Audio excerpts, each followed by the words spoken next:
Thank you, Sean. So thank you, first of all, everyone, for joining us this afternoon for this fringe on the route to proportional representation.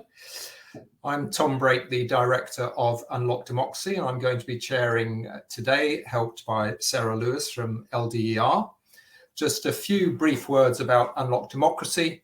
Unlock Democracy is a campaigning organisation which campaigns across a range of democratic reform issues, but with a particular focus on securing a written constitution for the United Kingdom. But we also campaign on issues such as devolution, transparency and accountability, proportional representation, and human rights. I'm very pleased that on our panel today we have Willie Rennie, the MSP for North East Fife, who was the party leader in Holyrood for the Liberal Democrats for a number of years and is now the spokesman for communities, economy and education, and is also or was previously a Westminster colleague of mine. I've got a piece of trivia about Willie, which some of you will know. He was famous for taking part in races, running races. I'm a bit of a run myself, but never thought to inflict the pain on myself that Willie enjoyed, which was running with a sack of coal on his back. I'm sure he may want to make a reference to that in his contribution. We are also joined today by Laura Parker, who is a key player in Labour for a New Democracy. So that is the movement within the Labour Party that has been pushing very successfully to secure commitment from constituency Labour parties and hopefully the leadership to proportional representation. And I couldn't find any trivia about you, Laura, except that Laura makes us feel very jealous in that all of these meetings she joins, she's joining from Italy. I think many of us wish we could be there with you. We're not joined by Alistair Carmichael, as I said, but we're very fortunate in having Lord William Wallace of Saltaire with us. He speaks on cabinet issues, cabinet office issues, but he's very much my go-to person when it comes to anything that is foreign affairs related. And some of you may have heard about the bookcase behind him. And some of those books behind him are indeed written by him and his wife, and many, I'm sure, on the subject of foreign affairs and particularly Europe. And the piece of trivia that I have about William is that he sang at the coronation of our Queen some years ago. So, you're sure it wasn't Edward VII? Well, I couldn't possibly say that.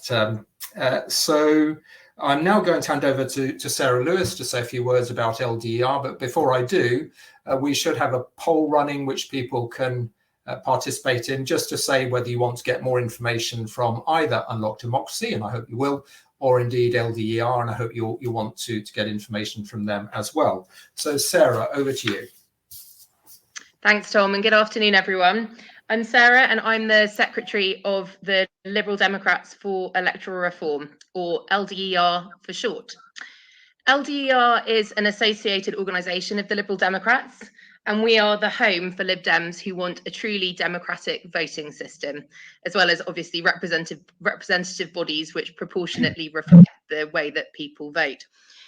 As Tom mentioned, if you're not already signed up to receive our newsletters, then please do jump into the poll and express your interest.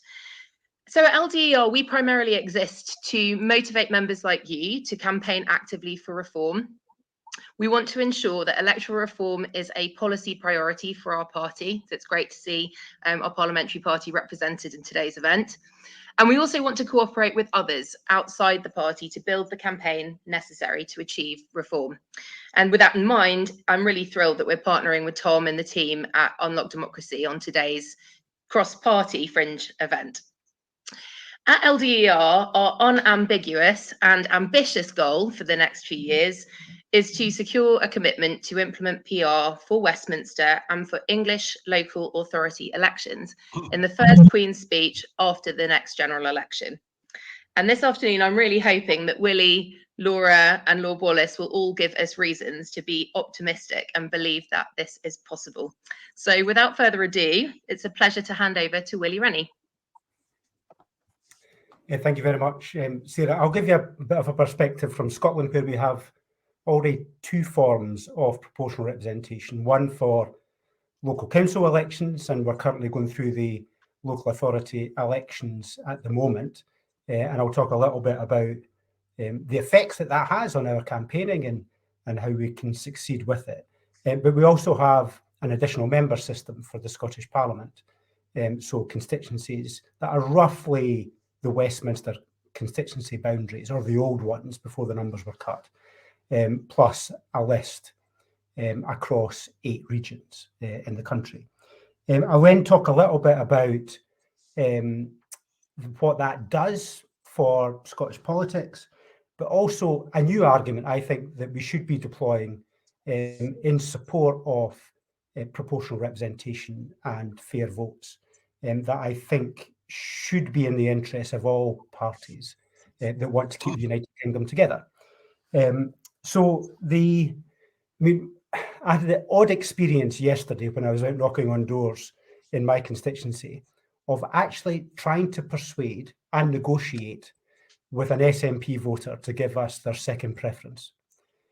And we never normally, other than soft SNP voters, have a discussion with them. But this man was a very hardline nationalist who wanted independence tomorrow.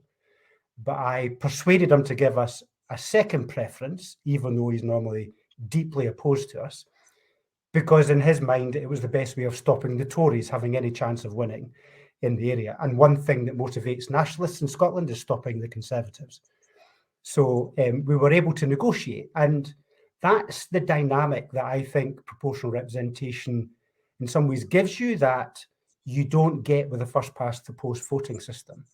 It does allow you to reach out and trying to understand and find common cause with people who would normally oppose what you propose. So that created an odd dynamic. We've also got on the list system in the Scottish Parliament a strange set of dynamics where you are in the constituency trying to compete with usually one other party to win that seat. And then the list changes the dynamic completely. And there's only 2 parties in Scotland that have really cracked the list. And first of all was the Greens, who basically live off the SNP. Most of their votes are second votes of SNP constituency votes. So they have a kind of symbiotic relationship, and they're now in government together in Scotland. And more recently, the Conservatives, who have made the list vote the national vote. This is what you want the government to be, or the opposition to be. And they've managed to get that message across quite effectively. And I don't think anybody else, SNP, Labour or ourselves, have really cracked the list in Scotland in terms of campaigning. But the effect of these 2 voting systems is that we do have a much more fair representation of people's views across the country. Scotland used to be absolutely dominated by the Labour Party. Strathclyde Regional Council, I think, had something like 99 councillors, of which 90 were Labour. The central belt of Scotland was dominated by Labour. There was no doubt it was going to be a Labour council. The only debate was how small was the opposition going to be. And that created a suffocating atmosphere in Scotland, and I think ultimately led to Labour's demise in Scotland as it currently stands, because it led to Labour, I think, taking particularly the central belt for granted in Scotland. And it has, I think, it's not been good for Labour in recent years, but it actually has, I think, created a new, open, I think more refreshing approach from the Labour Party, where they fight for every single vote. And that's a good thing for the longer term, for centre and centre-left politics, that they do fight for every single vote, no matter where it is in the country. So I think there's the fairer representation of these 2 voting systems has allowed a much more vibrant local and national democracy in Scotland. Now, my main argument that I think we should be using, because fairness is fine, and Liberal Democrats always love fairness, but that doesn't necessarily shift other parties into supporting fairness that they don't automatically think is in their own interest. And I actually think the future of the United Kingdom, I think, is dependent on us having constitutional reform across the United Kingdom. Now, that normally takes the form of more powers for Scotland and the Scottish Parliament or the various regions and nations of the UK. But I actually think PR is the answer. One of the big arguments that the Nationalists use in Scotland is that they've given up on the UK as being a progressive project. And they say there's no chance that you're going to get anything other than Tory governments. So you've got to go for independence. That's the argument. That's how they've persuaded centre-left voters to come on board. But even though the United Kingdom doesn't have a majority of Conservative votes or voters, they still manage to portray England as a Conservative country. And therefore, if we had proportional representation, every single vote would count, and we could all work together to make sure that we would have an alternative to the Conservative government, which would be having a much greater chance of success. So I think proportional representation should be much further up the lists of arguments for pro-UK parties to make. And I think it would not only make sure that the United Kingdom has got a better democracy, it would keep the United Kingdom together. And I think I'll stop at that, Sarah, if that's okay. And Tom, yeah. Thank you very much, Willie. And I think one point that you made, which is of interest to me, is that this issue about PR introducing a different dynamic which allows for negotiations to take place and cross-party working. And indeed, trying to achieve PR is achieving exactly the same thing in terms of having Laura on this panel today, but also me, albeit as the Director of Unlocked Democracy, being a welcome participant in the regular meetings of the Labour for a New Democracy campaign to secure PR within the Labour Party. So it's helpful simply in trying to secure PR, and clearly would be in future negotiations for governments and between parties. So I'm very pleased now to ask Laura to speak. And I said she's very welcome to join, I think, her first Liberal Democrat conference. Although I think in the past she might have flirted with the idea that Liberal Democrats were perhaps something of interest to her, but I won't embarrass her anymore. So Laura, over to you.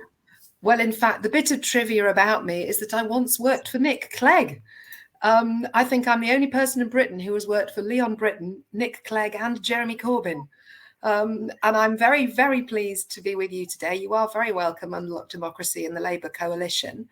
Fascinating to hear Willie's comments, and we might pick up on some of them in the questions. I thought I'd give you a bit of a canter through where things are with Labour, and talk perhaps at the end a little bit about how you and we fit together. I'm not going to assume that you're all steeped in the Labour Party. Lucky you, I would say. So I will talk a little bit about how things function in Labour as I go through my comments. It's great to be here as a member of a party whose members are overwhelmingly pro-PR. So Sarah asked for optimism, and I just want to start on that note. Over half of all registered constituency Labour parties now have pro-PR policy, literally from Land's End to somewhere near John O'Groats, Caithness, Sunderland and Easter Ross, I think. 97% of the CLPs who debated PR last year voted to support it, and we had more motions went to Labour Party conference on PR than any other issue. It was then voted for overwhelmingly by 80% of Labour Party representatives. So now what, and how come you haven't got it yet then, I guess would be the two questions.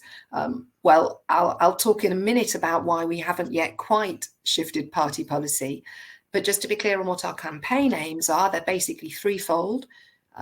We want a Labour Party conference vote for PR for Westminster before the next general election.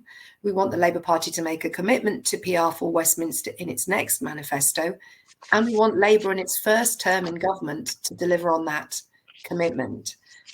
Now, unfortunately, as you probably know, policy isn't decided just by the members of the party. There are many sites of decision-making within Labour. So our campaign has a number of sort of strategic objectives designed to bring in the various stakeholders and to engage with the myriad internal processes of the party.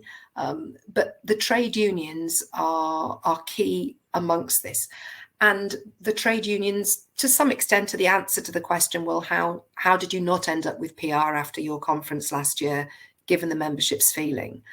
And that's because of the affiliated trade unions of the Labour Party. A number went into that conference without a policy on electoral reform. Now, that doesn't mean they're actually against it, but nor did it mean they were for it. So although we had 5 unions who did support PR, we didn't have the support of the larger trade unions. However, and again, Sarah, some more optimism for you, one of these large unions, Unison, abstained. And shortly after Labour's conference, another of the unions, Unite, at his own policy conference, passed policy which was very clearly against first past the post. So we believe we may already be in a place in which, were we to hold a vote again, PR might well prevail. But in order to make sure that that's the case, we're working particularly with Politics for the Many, which was an initiative set up by the Electoral Reform Society, and they're part of our coalition, on building up grassroots trade union support. This means reaching directly into union branches to promote debate. It means finding our way through the very varying internal systems of our union partners, bringing in voices from the wider Labour movement who we think might inspire trade union members. A couple of weeks ago, we had Andy Burnham speaking at an event with several hundred people, and we know that that drew in many people from trade unions who haven't been engaged with the campaign before.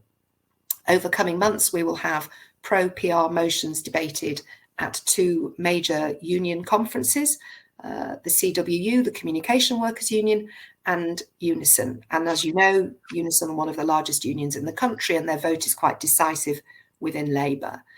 So by the summer, we will be able to make a clearer assessment of how any future Labour Party conference vote might go, and also how things will sit on our National Executive Committee, which all of these trade unions are represented on. So you can sort of see that this new pro-PR Labour House is taking shape. We've got strong foundations with the individual members and the CLPs. We're confident about securing more trade union support, but of course this building needs a roof. Otherwise the first past the post rain is going to carry on coming in. And that brings us to the leadership. Now, there are obviously, Willie touched on this in his comments as well. I mean, fairness motivates Labour members. I mean, I do really want to reiterate this. When we talk to constituency Labour parties, and we have spoken to thousands of Labour members across the country, it is fairness above all else which motivates your average Labour member. Labour is a party of equality, and equality at the ballot box, Labour members think should be seen as a core Labour value in itself. But obviously, as Willie suggested, the factors taken into account for the leadership are different and broader. So there's a series of arguments we're going to continue to advance with them about the inherent right-wing bias in first past the post, the arguments that Willie was talking about in relation to keeping the union together, the glaring inefficiencies in Labour's vote. We may pick up on this in questions. I mean, at the moment, 34 of the 35 safest seats in the UK are held by Labour, but that effectively means that huge numbers of Labour voters are underrepresented in Parliament. There's significant evidence to suggest that in countries with proportional systems, the kind of social outcomes that Labour wants are better advanced. And then there, of course, are electoral arguments. And again, we might go into some of that. Finally, then what can you do, or what can we do together? I'm obviously your guest, and nobody should turn up to someone else's party to give them a lecture. But we do have a shared goal of a better democracy, and Democrats in Labour, you know, we are making progress. So I hope you'll allow me to just give perhaps some ideas about how we all fit together. I want to obviously preface these by saying that we understand the frustrations of being in another party, hanging on for Labour to draw a conclusion which, you know, you have all long ago reached. I would say the main thing we need is for you to carry on, in a way, hanging on. We really need the Liberal Democrats to make democratic reform a priority and just to remain steadfast. We need to turn, I think, the difficult lessons of the last coalition and the AV referendum into a positive, into sort of a more positive future legacy. And basically that means Lib Dems sticking hard to the demand that we have reform of the electoral system without a referendum. The other things I think would be, continue to work with us, use Labour for New Democracy as a sort of interpretation service, with our insights and instincts about how and when and by whom messages might be most effectively delivered to the Labour Party. We have taken a carrot rather than stick approach with our own leadership thus far, but now we have incontrovertible proof that the Labour Party membership is pro-PR.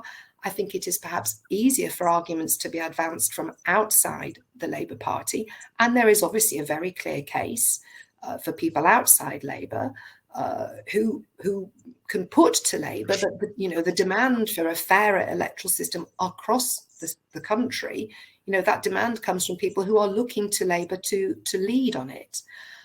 I would say there is much we need to do on working on the detail of how we get there, but as a general rule, we probably won't help our collective cause if we splinter into different sort of sub-demands about the form of PR that we want. We have steered clear of doing that in the Labour campaign in order to build a broad coalition. And I think we all, Lib Dems, Labour and the wider democratic world, we need to remain sort of disciplined about the mechanics of how we get to PR. So as I said, we are not calling for a referendum. There are many, many different pathways to PR involving potentially all sorts of citizens' assemblies, constitutional commissions, other ways of greater democratic engagement. We must discuss these, but I think it would be a mistake to sort of set up hard red lines on any of them within our electoral reform coalition, because those will be used by those who are opposed to PR. If they see any perceived divides between us on these things, they will use that to their advantage. But I suppose in summary, let us keep this conversation going. I and the rest of the Labour for New Democracy team are really happy to be on platforms such as this. We'd be happy to come to other meetings that you're having. We'd be happy to discuss in greater detail all these various stakeholders and the processes within the party, just to help some of you find your way through our nightmare bureaucratic and Byzantine procedures. So I think the main thing is we must keep this conversation going. And thank you again for the invitation today. Thank you very much, Laura. I'm sure that Liberal Democrat members on this call will have been as fascinated as I am in the insight that you've just provided into what's happening within the Labour Party. The optimistic news, which you've highlighted in terms of where Labour Party members are, but also perhaps the points of leverage or the pressure points that could now be exerted on the Labour Party and perhaps the leadership in particular, now that Labour members have spoken so clearly on their views about PR. William, can I now call you to speak? Thank you, and I'll do my best to pretend that I'm Alistair Carmichael, even if you can't be here. Just to remind you all, we have been here before. I recall in 1977 to 8, when the small number of Liberal MPs were supporting a Labour government, and we were promised that the introduction of direct elections for the European Parliament would be on a proportional system, and that was then blocked by a number of people in the Labour cabinet. And then again in 1997, after the Cook-Maclennan arrangements, which did successfully introduce devolution for Scotland and Wales, but was only prepared to offer a committee to investigate PR, and eventually that ran into the ground. We must make sure that this time we don't miss the opportunity. And incidentally, we must have some form of extended, informal or formal conversations before the next election to make sure that we do share an understanding. My immediate concern at the present moment, and it's highly relevant to this, is with the elections bill, which has now come from the Commons to the House of Lords. And let me say a little about this, because it does demonstrate the direction in which the Conservatives are going, which is exactly the opposite direction to the one which we, the Liberal Democrats, and I hope the Labour Party, wish to go in. The Elections Bill cuts the independence of the Electoral Commission as a revenge for the switches it made on the conduct of the referendum campaign and of a number of Conservatives in the last election. It loosens regulation of spending. It introduces overseas voting for life without any particular controls. It intends to impose voter ID. And at the Commons Committee stage, the government introduced an amendment which would abolish the supplementary vote for mayoral elections. The one bit of semi-PR which Jack Straw allowed us to introduce with the idea of elected mayors and police commissioners. The arguments made for that in the Commons by Conservatives were partly that it's grossly unfair to allow people who vote for minor parties to have a second and third vote when they're redistributed. So it's much fairer, really, if the 35% who vote for, hopefully, the Conservative have their person elected rather than have other votes scattered among different parties redistributed. It's also still being argued that these things are much too difficult for voters to understand, and that the level of spoiled ballots in the most recent mayoral elections was higher than it should have been. Therefore, the first past the vote system is easier for our electorates to understand. We clearly have arguments against that. And I think both we and Labour, and I hope a number of independent commentators, are going to start comparing the state of democracy in Britain to that in Ireland, Germany, Netherlands, and elsewhere. It ought to cheer up the Labour Party that after a difficult period in which social democratic parties suffered in France, Germany, and elsewhere, they have come back to power in coalition with others in these countries, and that the openness of the voting system there has not only helped them, but has given them much more stable government. We ought to be saying much more clearly now that since 2015, we have had one-party government, and it's been chaos. It's been chaos because we have a single party which is so internally divided that it's almost ungovernable, unleadable. We've had 11 housing ministers in 6 years. We've had, I've lost count of the number of foreign secretaries, how many jobs Michael Gove has held since 2015, etc. Ministers rarely have time to learn their jobs before they're moved on. The chaos of 2017 to 2019 was caused by factions within the Conservative Party. We would have been much better off if UKIP had been in Parliament rather than taking over a substantial chunk of the Conservative Party. And we would then have had these arguments in the open rather than in committees and factions off the floor of the House. And dare I said, I think Labour would have done better if the revolutionary socialists on the left, who would rather be right than win, and who did capture a number of constituency Labour parties, had been able to gain their own votes and their own representation alongside, because that would not have engaged Labour in so many internal factional disputes itself. We need to note where we are with this Conservative government. It's deeply hostile to local government. It has reduced the number of councillors with each reorganisation of local government. It prefers elected mayors without councillors alongside them to scrutinise them. And it prefers elected mayors on a first-past-the-post system, so that in effect, these are people who will be agents of the state.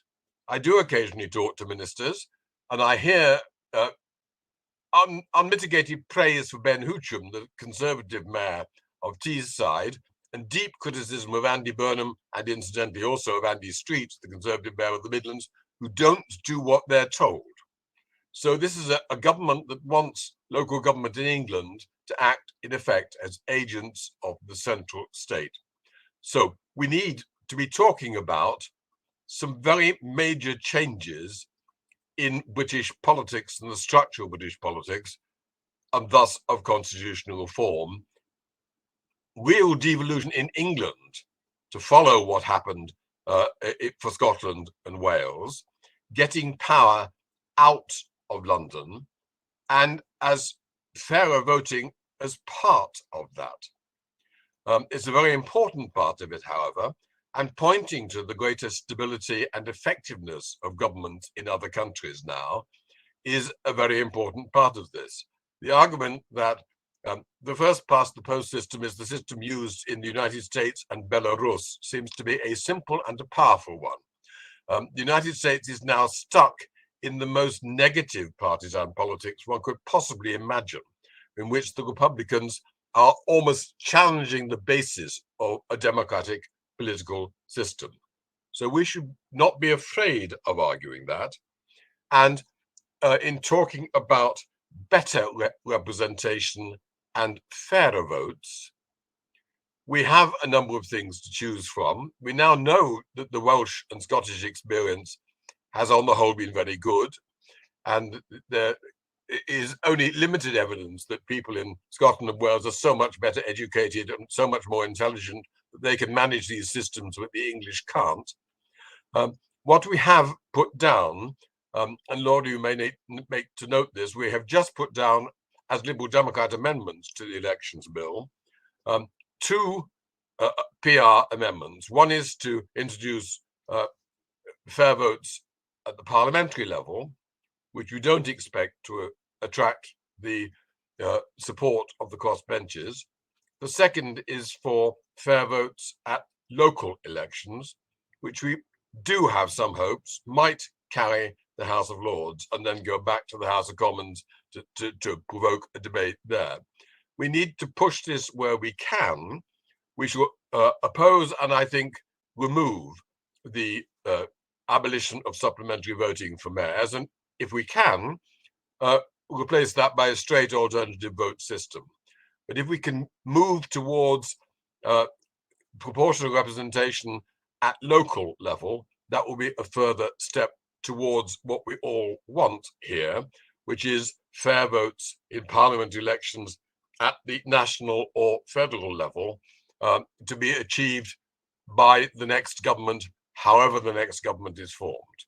Thank you.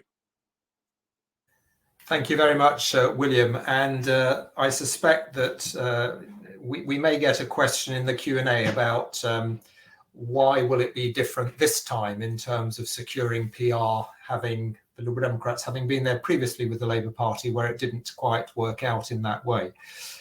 So thank you. That's a fantastic contribution there. I'm pleased to say that we are running ahead of schedule, which means that we've got even more time for questions from the audience. So that we can get through all of them, I'm going to read them out. And the first one is from Judith Salmon, and I think everyone may want to chip in here. How do we simply explain proportional representation to people on the doors so that they can understand it clearly? She's met a lot of people who don't understand it. So who would like to kick off with a response to that question? Willie. I don't think we need to. I actually don't think this is necessarily a big vote winner. I actually think it's part of a package of reform of the way the system works. And you just simply say our constitution needs to be refreshed so it's more modern. If anybody wants to know how the PR system works, you can explain it in terms of it means every single vote counts. And if people really want to know how an STV multi-member voting system works, we can sit down and lecture them. But I'm not sure that they really, we shouldn't be necessarily leading with an explanation of how it works. It's what it means that counts. what it means for a newer Britain and a more modern Britain that counts. Laura. Yes, I largely would. There's a risk, by the way, at the end of this, we have a recording which shows that a Labour member agrees with everything that the Liberal Democrats say. But I think, largely agree with that. I don't think, I mean, I've knocked on many doors and it's not a big doorstep issue. However, I think there is increasing evidence to say that lots of people are feeling very disconnected from politics. Now, that's probably for all sorts of reasons, one of which may be about whether their vote counts or not. It's actually not hard to knock on some Labour doors and it to some way come up, because you meet people who've voted Labour their whole life and obviously never had a Labour MP. I think there are other parts of the country where you can knock on a Labour door and they've always had a Labour MP and yet still don't feel very well represented by Labour. I think of the seat I used to live in, Vauxhall, in South London. I mean, apart from the fact that as a pro-European, I didn't feel very well represented by Kate Hoey, I kind of also knew that this wasn't really the bit of Labour that the Labour Party was talking to.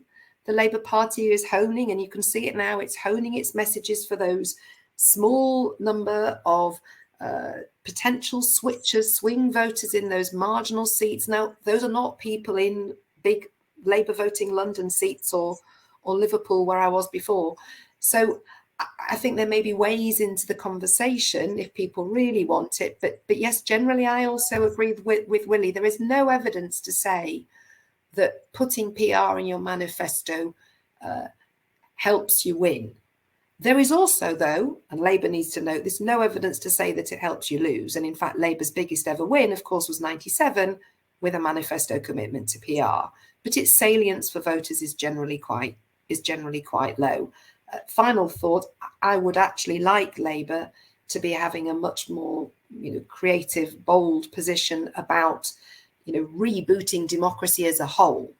And then I think maybe there is a space for it. And I think all of the things that Lord Wallace said about the elections bill, I completely agree with. There's a bigger answer about ID votes and votes for 16 and reform of the House of Lords and PR.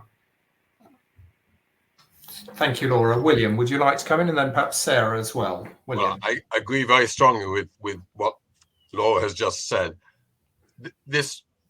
I think one of the great issues of the next election is going to be, how do we restore trust in British politics?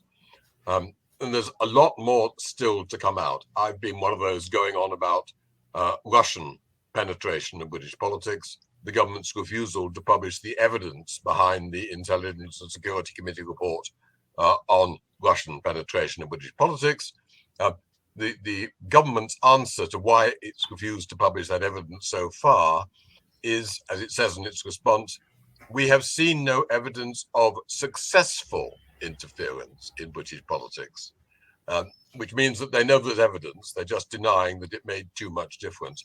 I think there's more to come out on that. The level of mistrust in central politics is growing still, and I think both Labour and Liberal Democrats and Greens and others will all be wanting to say, we can't go on like this. We have to change a number of aspects of our political and constitutional system, and fair votes is part of that. So that's the pitch we make. I think we should also, for the commentariat, people who want to go into more detail, be talking about the appalling regional imbalances of the situation we have. One of the things that Liberal Democrats suffer from in national politics is that because the SNP has many fewer votes in a national election than the Liberal Democrats, but many more seats in Westminster than the Liberal Democrats because of our electoral system, they are treated as the third party, get much more airtime, are paid much more attention to by most political correspondents, and we find it hard to break through. As you know, England for a very long time has had a Labour North and a Conservative South. I think that next time they're going to discover that they've lost quite a bit of ground in the South, and we may pick up quite a number of seats in the circle around London. Whether or not they will lose many of the red wall seats that they lost to Labour last time, we don't yet know. I suspect they will, because the levelling up agenda is turning out to be so empty. But the idea that, if you are a Labour voter in Surrey or Sussex and you never have a Labour MP, or a Conservative voter in parts of Yorkshire and you never have a Conservative MP, that's appalling. So being able to make each vote count is a very important thing. The Conservative Manifesto in 2019 has a thing in saying we want every vote to count in Britain. But that was what they meant by redrawing constituency boundaries more tightly, and sadly not making sure that there was a much fairer voting system. Thank you, William. Sarah.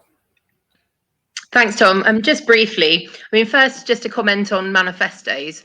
Manifestos are clearly things that are important for communicating with the public, but I think we should also recognise that manifestos are also about internal party coherence and prioritisation. And so I do actually think it's really important for this to be stated clearly in the manifestos of parties going into the next general election who are going to advance reform. The second thing I would say is that I do think that we have a responsibility or a need to collectively prime the electorate for the possibility that changes to our system could be really good. So I think at the moment we know that trust in our system is low. People know the system is broken. That doesn't mean to say that they're necessarily open-minded, confident, excited about taking a leap of faith into a new system, whether that is, a new voting system, or indeed, to Lord Wallace's point, a broader package of progressive reforms. So I think we do have a role to play in getting people excited about the fact that change can be a really good thing. And some of that is about leaning on the experience of our colleagues in Scotland and Wales, but some of that's also doing what Laura, you alluded to, around making the connection with real issues that matter to real people. So making that case that social and other outcomes that people really care about are actually going to be better advanced if we have a system that generates a proportion, that is truly representative of the votes that have been cast.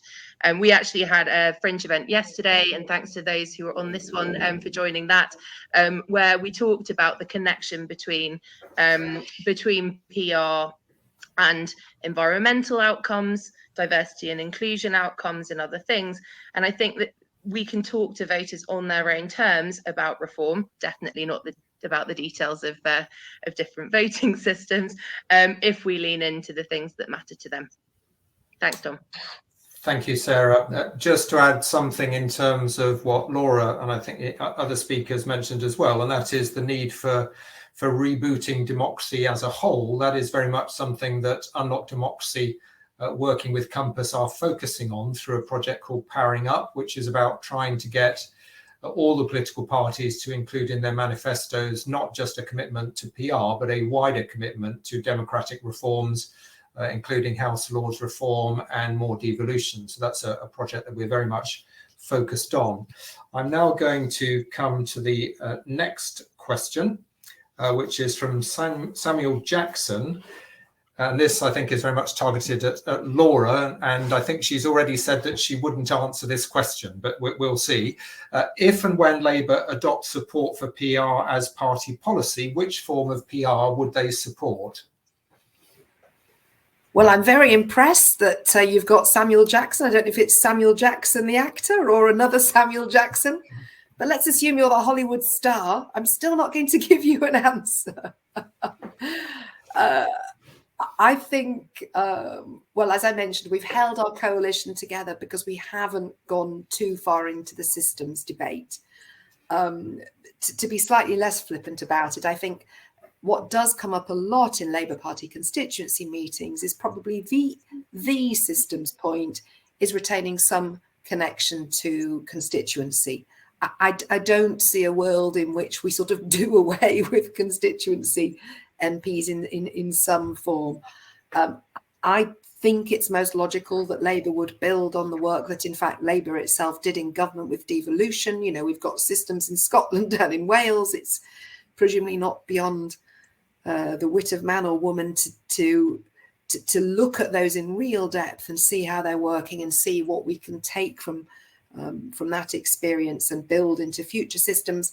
But we are not, you know, we're not publicly pegging ourselves to one, partly because our own coalition won't bear it. There are different views between the coalition, but also because we have to take the party on a journey, and it's not yet at that place, and it's certainly not publicly at that place. Now, that doesn't mean that privately there won't be a huge amount of work done. And I think this is where people like Unlock Democracy, the Electoral Reform Society, who are members of the coalition, you know, having this breadth of expertise amongst us will be really brilliant. And we will have to have private discussions with the leadership, and I imagine the Lib Dems with theirs as well, because the last thing we want to do, of course, is get to a point where we've got Sir Ed and Sir Keir both ready in principle, and then they fall out before they've got married on a point of detail, because we've pushed them both into a different place. So I sort of haven't answered your question, Samuel, but sort of quite deliberately, but I hope that made sense. Thank you, Laura. I don't think I was really expecting you to answer that question. So the next question is from Lawrence Cox, and it's a question for Willie, principally. So the Holyrood AMS is open to being gamed, as you set out, in terms of the way that the Scottish Greens in particular use the list vote very effectively. Were the SNP and Scottish Greens to agree to ask their voters to vote SNP in the constituencies and Green in the list vote, they could achieve a supermajority on slightly less than 50% of the vote. Would you argue for STV at Holyrood? No. I know some of my members, probably Dennis, who I think is in the meeting, would probably say that we should be arguing for that. But I just don't think it would be considered a priority to change it. Yes, it's theoretically possible that you can create supermajorities. Alex Salmond tried it with the Alba Party, but it didn't really come off. And the Labour Party, the SNP really didn't encourage the second vote strategy in Scotland, because in part they know that the moral authority that they would have for running that government would be diminished if they had done it by cheating the system. They know that that's the case, and the public wouldn't wear it if it was an unfair result on the back of manipulating the system. So yes, there is gaming of the system. That does happen. There's gaming of the system at local level as well. But there's gaming of the system, whatever system that you've got. So I don't think we're looking for perfection with this. It's really coming on the back of what Laura was just saying. It's the why we need to answer the question of, not how. It's why do we want change? Why is it in Labour's interest to have change? Why is it in the interests of the environment and of climate change and of the health service to have a change to the voting system? Because it delivers governments that reflect what people's priorities are in the country. That's got to be the answer. And the sooner, I think, Laura knows this much better than I will, but the sooner I suppose that many Labour members accept that first past the post voting system is a Tory project. It's in their interest. It's why they want to keep it, because they're organised. They will combine together, as we've seen on numerous times over the last few decades, to survive and succeed. They're the most effective electoral machine there has ever been in the United Kingdom. And they want to keep the first past the post voting system because it helps them to continue to do that. So as soon as I think Labour members and all those progressives who are against voting reform, the sooner they accept that, the better. And the better chance we've got, therefore, of getting governments that are representative of the people of the country, including parliaments that are representative of the people of the country. So it's the why, not the how. And therefore, I have less tolerance about debates over one voting system over the other in terms of proportional voting systems over the other. Yes, STV is the best system. I could argue that, but what's really important is why we need to change and to win people over who are sceptical of that change. And that's why I'm prepared to be much more flexible about the type of system we've had. We've broadly got it right. Lawrence, coming back to your question, we've broadly got it right in the Scottish Parliament. So let's not fiddle around with it. Let's just try and make sure change comes everywhere else as well. Can I just add to that? The political finance dimension of this is also important. One of the things that the Conservatives did very effectively in 2015 was to concentrate their financial muscle on marginal seats. They swamped the Liberal Democrat held seats with national mailings and thus helped to reduce our representation very sharply. We all know that the first past the post system means that the election actually takes place in about a quarter of the constituencies, and 3/4 of the constituencies are neglected. So part of our argument has to be, if you had a fairer voting system, you'd actually also have a fairer and more well-distributed political set of campaigns. I would always want to argue that, and I would say the Irish system is preferable to the Scottish, because that, I think, makes it a little easier than talking about STV or whatever. But if we have a citizens' assembly, as Laura was suggesting, there would be an opportunity to have some sort of informed discussion of the alternatives. One of the reasons why I prefer STV is because it allows the voters some choice among candidates from the same party, which is highly desirable, whereas the constituency plus list system doesn't. But the first thing to do is to get away from the first past the post system by one means or another. Thank you, William. Laura or Sarah, would you like to come in on this question? No? Okay, we will move on then. So I think this might be a question perhaps for starters for Sarah, and that's from Ruby Ziegler. Is there any support for any form of PR or a movement like that in Labour or the Lib Dems among the Conservative Party membership? So there has historically been a small group of people within the Conservative Party who have sort of campaigned internally for reform. That has, I think, for the most part, withered and died, although those individuals do continue to speak up. But I think what's interesting is that since the last election, we've seen the dynamics of the Conservative Party change quite radically from a geographic perspective. And so one of the things that I think we should keep our eye on is what's happening in this so-called red wall seats, where you have Conservative MPs, in Parliament for the first time, with Labour majority councils at the local level, trying to navigate those dynamics.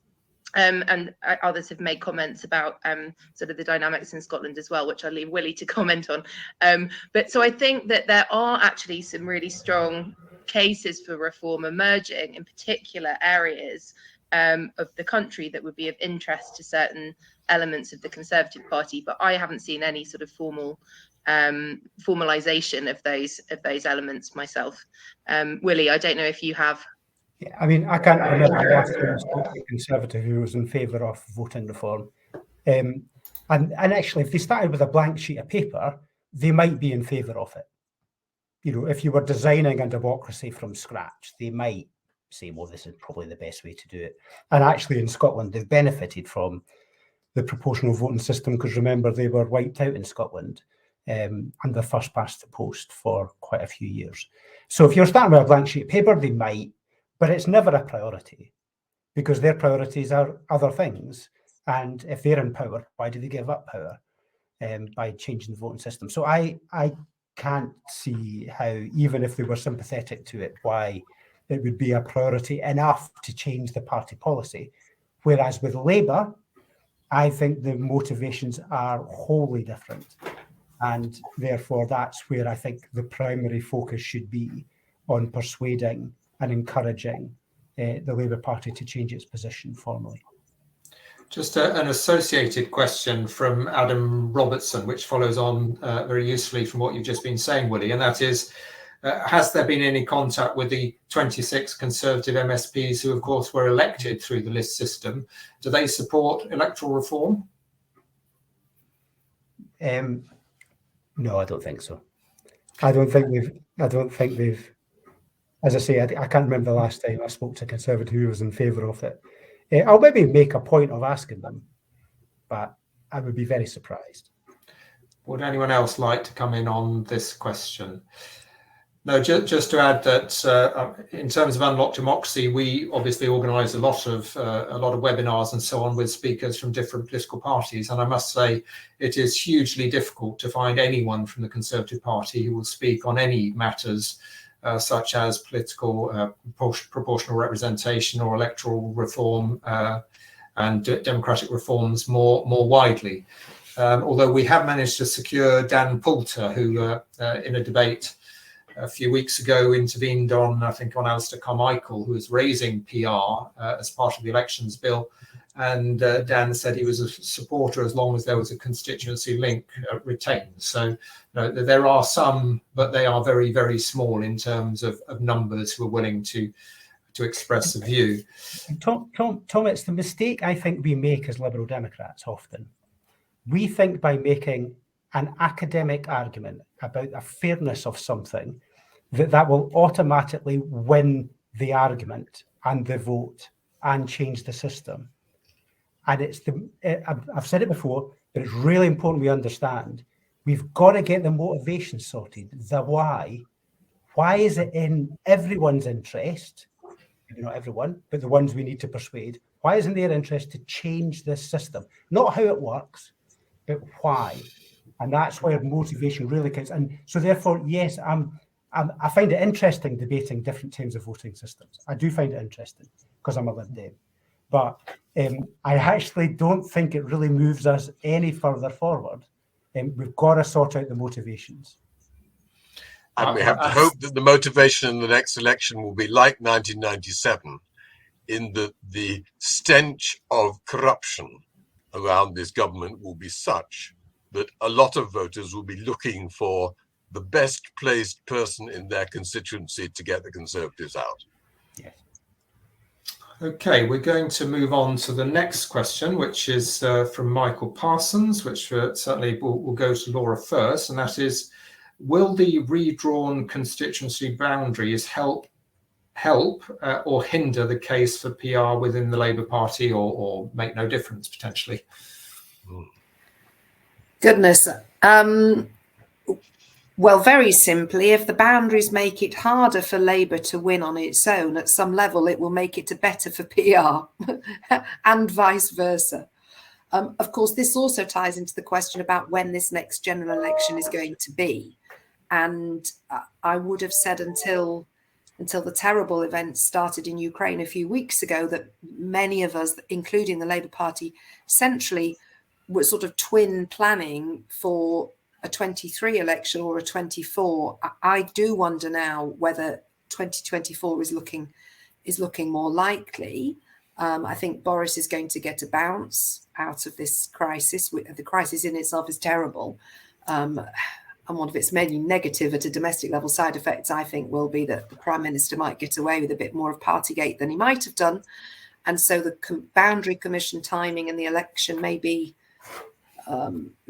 different, but I mean, more generally, I think lots of Labour members are starting to understand. I mean, the Labour Party, it was interesting, Lord Wallace, you said before, we've been here before, sort of referring to Labour letting the side down really in 97. And of course, I agree that Labour did.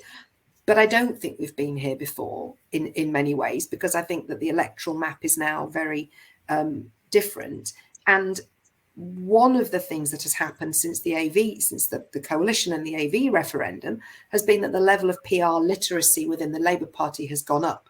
And one of the things that has shown is that actually boundary changes wouldn't be the political tool they are if we had PR.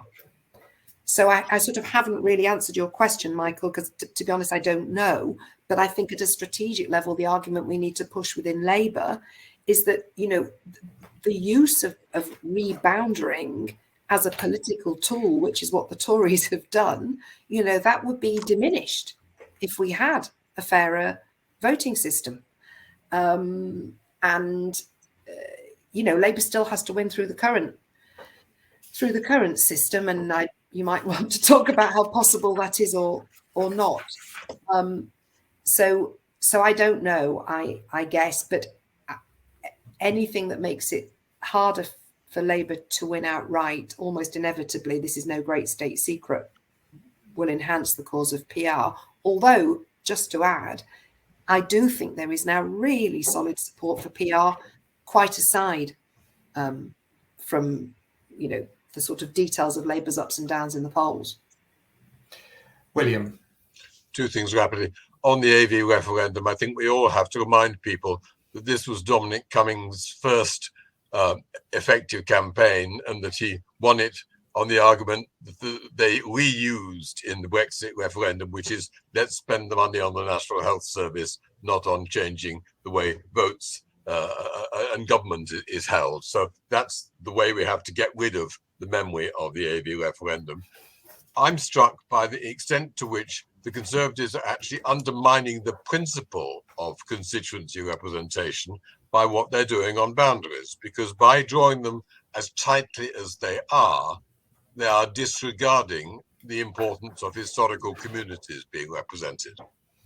And some of the original drawing of boundaries for constituencies in Yorkshire were frankly ludicrous, including a constituency which was only united by being on both sides of the River Aire with very few bridges across it.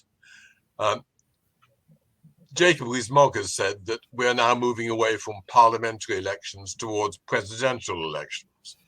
And again, in the elections bill, the loosening of the distinction between constituency spending and national spending is intended to help the Conservatives use national money to influence particular constituencies.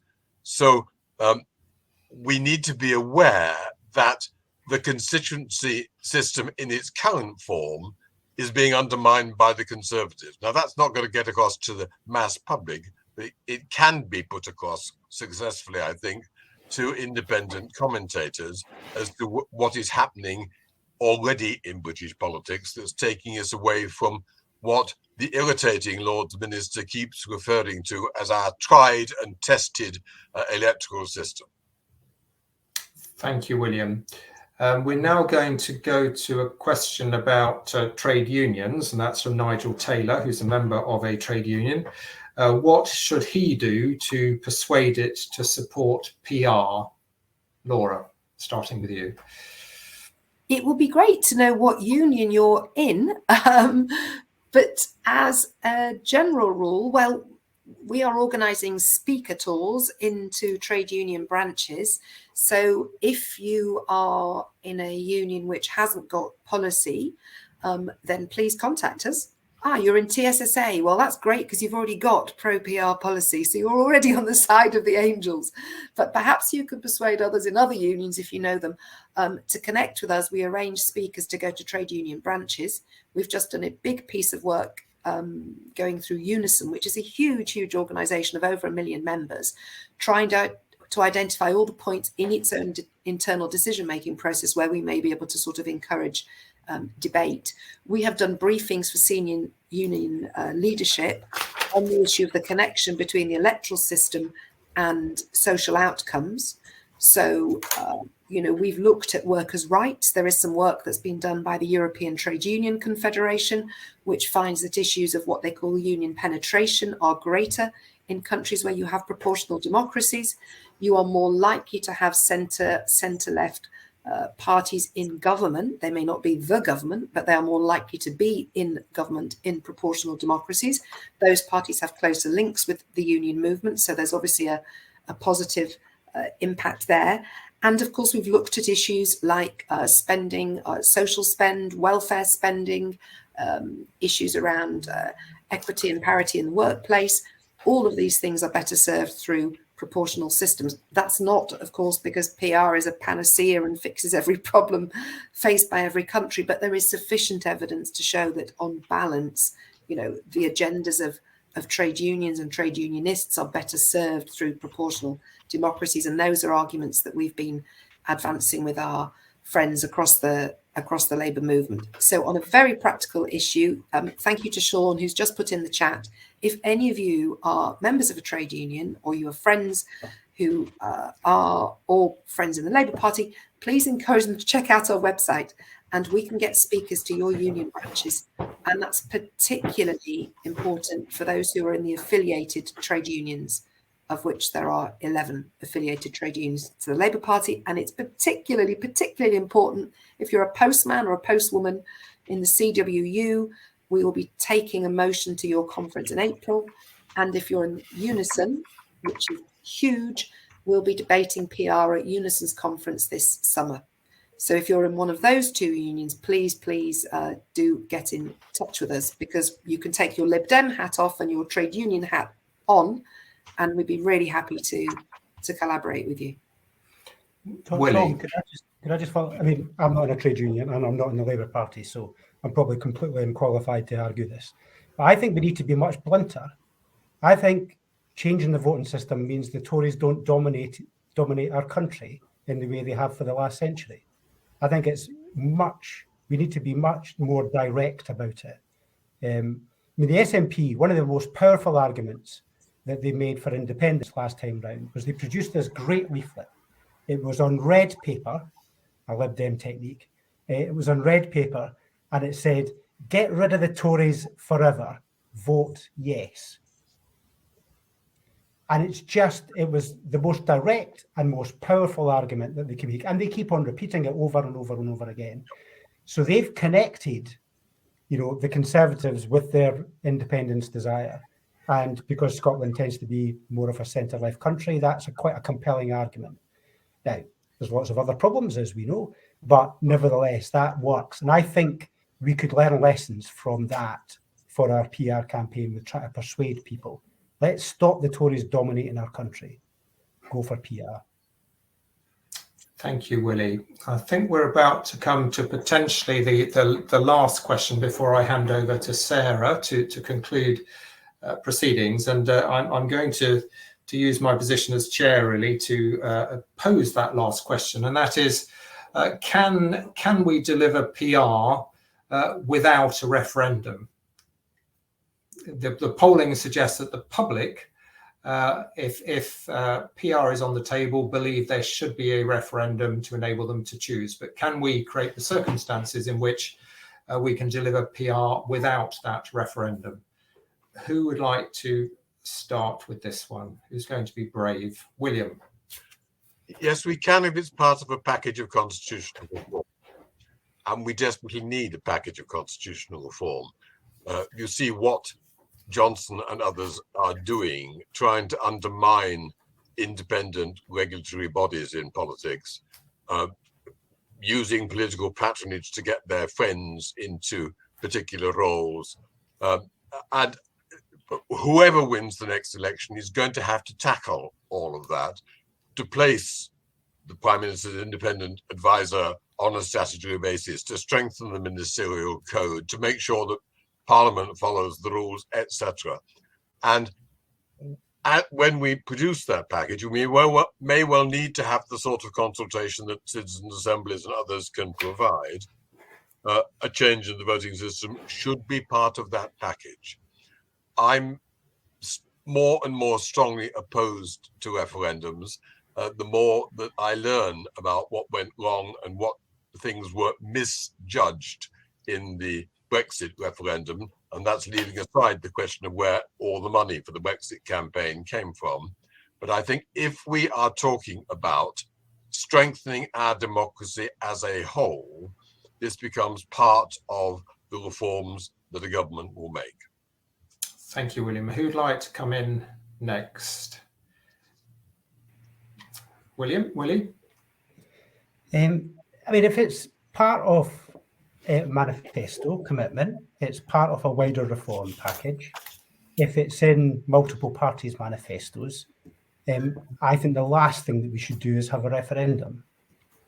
Because what happens is, we know that Dominic Cummings and his likes say there are always other priorities over doing this kind of thing. And they say, you know, even though the amount of money that would have taken to change the voting system was minuscule, they made it sound enormous. And the arguments for doing anything like this always come below things like, you know, the NHS or the education system or whatever. So you're always going to reject it. So if we've got a clear democratic endorsement through manifestos and an election, there's no need to do this. And the counter argument is, how can it be undemocratic to allow every single vote to count? That's the simple argument to counter it. So I don't think we should have a referendum.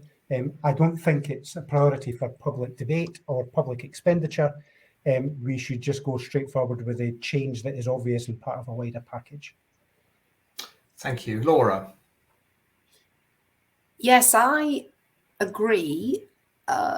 If I sound hesitant, it's only because we are discussing this at the moment within our own coalition. And I think, broadly speaking, on the basis of the discussions we've had so far across, you know, the 10 organisations who make up Labour for New Democracy, I think the position that you've both outlined is the consensus view. Now, were Keir Starmer to ring me up tomorrow morning and say, I will write in blood and it'll be on the front page of the manifesto, and I promise you, and I give you my house if I rescind, that will really go hell for leather on PR, but we've got to have a referendum, I guess I'd have to stop and think a little bit, because we also have to be realistic about the hoops that we've got to jump through to get there.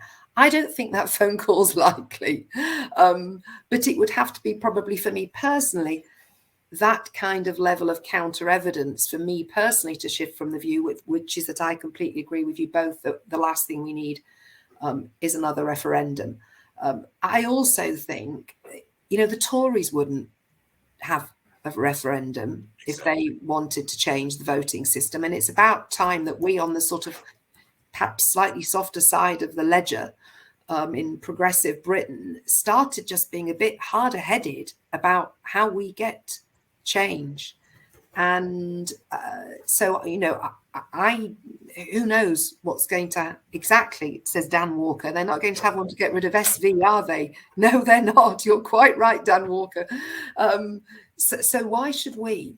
I also just think, let us take the shortest route we can.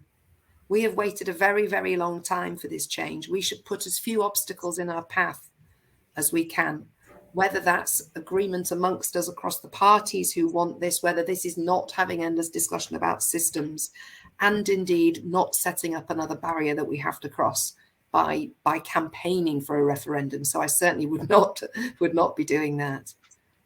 Thank you, Laura. And Dan's point was a very important one. The elections bill that's going through at the moment, introducing the first past the post electoral system for mayoral elections and police and crime commissioner elections.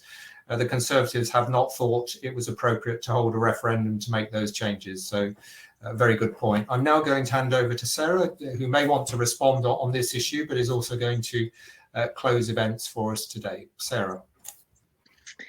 Thank you. I think my only point on the last question was just to say, Willie, I'm disappointed that you didn't take the opportunity to use the analogy with running up a hill with a sack of coal on your back. Or perhaps I'm pleased. Perhaps I'm pleased that you didn't, because we do want to make this quick and easy. Thank you all for such a lively discussion. While we didn't have the coal analogy, we did hear from Willie that, based on our experience in Scotland, we know that bringing in PR would mean better democracy for the UK, and it would also mean keeping the UK together. A strong argument. Laura gave us the latest from Labour, including lots of reasons to be cheerful. So thank you, Laura, and also urged us as Liberal Democrats to stay strong on our position on PR as a priority for the party. And finally, Lord Wallace, thank you for the updates from Westminster, including all of the work that you and the Lords have been doing to fight this pernicious elections bill. Lord Wallace, you made the case that the chaos of our politics that we've seen since 2015 would almost certainly not have happened if we had had a proportional voting system at Westminster. It was also great to hear from all of you a variety of arguments that make the case for why this matters, why this reform matters. I think many of these are arguments that we can and should be taking to voters as we go about our day-to-day campaigning. So huge thanks to each of our speakers, Willie, Laura, Lord Wallace, taking the time to be with us and leaving us hopeful. I think what is clear is that we need to keep up the pressure if we want to see change, and that everyone attending today can play a part. So I'm just going to leave you with 3 actions that you can take when you leave this meeting today. The first is to sign up to updates from LDER. You can register via the poll and Hopin, and we'll keep you up to date on the latest from inside and outside Westminster. We also hold non-conference events, and our next is on Tuesday with Lord Newby, who is updating us on the elections bill, and I think, Lord Wallace, you'll be joining us there for that as well, the committee stage timeline permitting. So sign up to our updates for information on Tuesday's event and also what is going on after that. Secondly, do get involved with the campaign activities led by our friends and allies, starting with the live campaign to stop the government's election bill. You can sign up on the poll to receive info from Unlock Democracy, or head to the website to take action. And you might also join your local Make Votes Matter chapter at makevotesmatter.org.uk. If there isn't one, think about setting one up. They do great work both online and offline. And if you're a Twitter user and you enjoy amplifying things online, take a look at the Twitter handle DemDef Coalition. That's the Twitter handle for the Democracy Coalition, in which many organisations represented here and outside the room have come together within that mantle. Thirdly, do talk about the democratic reboot, as we're now going to call it, in your local campaigning. We have got local elections coming up in many parts of the country in May, so it's a great opportunity to try out some of these messages on your leaflets, on the doorsteps, at our hustings. Again, our voters know that the system's broken, so let's let them share in our optimism that change is possible. So 3 actions: sign up, campaign with our allies, and talk to voters about the possibility of reform. And thanks again to Tom and the whole team at Unlock Democracy for your partnership on the event today. And thanks to all of you for joining us.